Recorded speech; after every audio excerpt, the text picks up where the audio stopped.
Good morning, kids! Kamusta kayong lahat? Ayan, so last week, ang napag-aralan natin ay about sa rights ng firstborn. At nakilala natin sila Esau at Jacob na anak ni Isaac at Rebecca. Ayan, pero ngayon, mayroon pang katuloy ang kanilang istorya. At yun ang ating tutunghayan. Kaya, ang title ng ating lesson for today ay The Deception. Bakit kaya ito ang tinawag? Malalaman natin ito mamaya sa ating story. Pero bago yon, tayo muna ay magkantahan.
Abraham had one son, named Isaac. Isaac ended up marrying Rebekah. They had twins, and they named their precious twin boys Jacob and Esau. Even though Jacob and Esau were twins, they didn't look anything alike. Jacob liked to stay inside and do peaceful things. Esau was hairy, and he loved to play outside and hunt animals. Since Esau was the first of the twins to be born, he was the one who would get the family birthright and inheritance. One day Jacob was outside the tent cooking some stew. Esau had been hunting in the field all day. He was exhausted from the hard work of looking for wild animals. He was famished. As Esau got closer to the tents, he smelled a delicious smell. It was Jacob's stew. "Jacob," Esau shouted to his brother, "let me eat some of that stew you're making. I'm tired and hungry." Jacob was a trickster. He told Esau, "Okay, but give me your birthright in exchange." "Fine, I'm about to die of hunger. I don't care about the birthright. Just give me some stew," Esau roared. Esau grabbed the stew and some bread and devoured it as fast as he could. Esau had just rejected his birthright, the precious family inheritance. Many years later, Isaac, their father, was old and dying. It was time to give the family inheritance to his oldest son, Esau. "Come here, Esau," he said. "I'm old. I'm going to give you the blessing of the birthright. But please, make me some of my favorite stew." While this happened, Rebekah, their mother, listened in on the conversation. She loved Jacob more and wanted him to have the family inheritance. So she devised a scheming plan. "Quick, let's make a plan," Rebekah told Jacob. "Instead of Esau, you're going to get the food and get the birthright blessing." "But Esau is hairy. I'm smooth. Esau smells like the outdoors, and I don't. Dad is going to know I'm tricking him. He'll curse me and not bless me." "Don't worry. I'll take the blame and the curse. Just do what I tell you, Rebekah said. So they made food, then took goat skin and tied it on his neck and arms. Jacob even dressed himself in Esau's clothes, so he would smell like Esau. Isaac was so old that he was nearly blind. Hopefully he wouldn't be able to tell that it was Jacob instead of Esau who came to get the birthright. Jacob went to his father, pretending to be Esau. "My father, it's me," Jacob said, trying to make his voice low and gruff like his brother. Who are you?" his father said in a feeble voice. "It's me, Esau. I did what you wanted. Here's your food. Now, please bless me." "But how did you find it so quickly, my son?" Isaac asked. "The Lord, your God, granted me success," Jacob lied. Isaac wasn't convinced. "Come here. I want to feel you to see if you're really Esau." Isaac patted his hands and his neck and felt the goat skin that his mother had put there. Strange. The voice sounds like Jacob, but the smell is Esau's. The hairy skin is Esau's. So Isaac ate the food and then gave Jacob the blessings.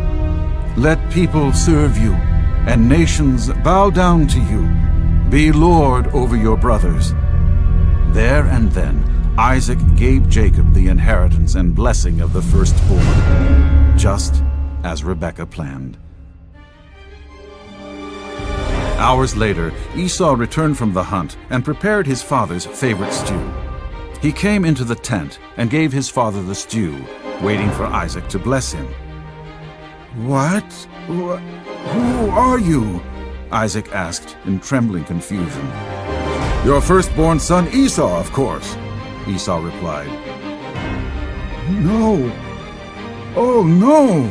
Isaac trembled violently. "Then who came in before you?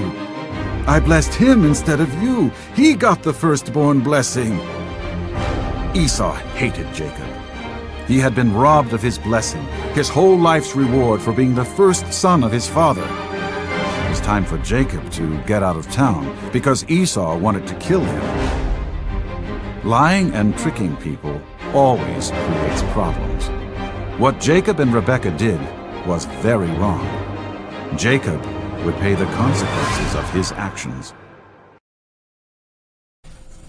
Ayan, kids. So, nakita natin kung ano pa yung isang ginawa nila Jacob at Rebekah. Diba kung maaalala natin, ang favorite ni Rebekah ay si Jacob at ang favorite ni Isaac ay si Esau. Ngayon, children, meron lamang akong mga ilang katanungan. Una, ano yung sinabi ng Diyos kay Rebekah bago niya ipanganak sina Jacob at Esau? Ang sinabi niya kay Rebekah ay mas strong si Jacob at ang descendants ni Esau ay magsuserve sa mga descendants ni Jacob. Yan, tandaan natin yan ha. Number 2, sa tingin niyo ba, kids, tama yung ginawa ni Rebekah na dineceive niya si Isaac na gawin yon? No, hindi tama yun, children. Hindi tama ang gumawa ng hindi maganda para lamang makuha ang gusto natin, diba? At pangatlo, sa tingin niyo ba, tama ba na sinunod ni Isaac ang kanyang nanay na si Rebekah? No. Yan. Bakit? Di ba sinasabi natin na obey your parents, sumunod ka sa iyong mga magulang, pero yung pagsunod niyang yon, children, ay kalakip ay disobedience sa Diyos dahil hindi tama ang kanilang ginawa. Sabi nga, gusto ng Diyos na sumunod tayo sa ating mga magulang, pero hindi sa paraan na madidisobey natin ang Diyos at hindi sa paraan na hindi maganda. Yan. So, kids, ano ba yung lesson natin sa story nila today?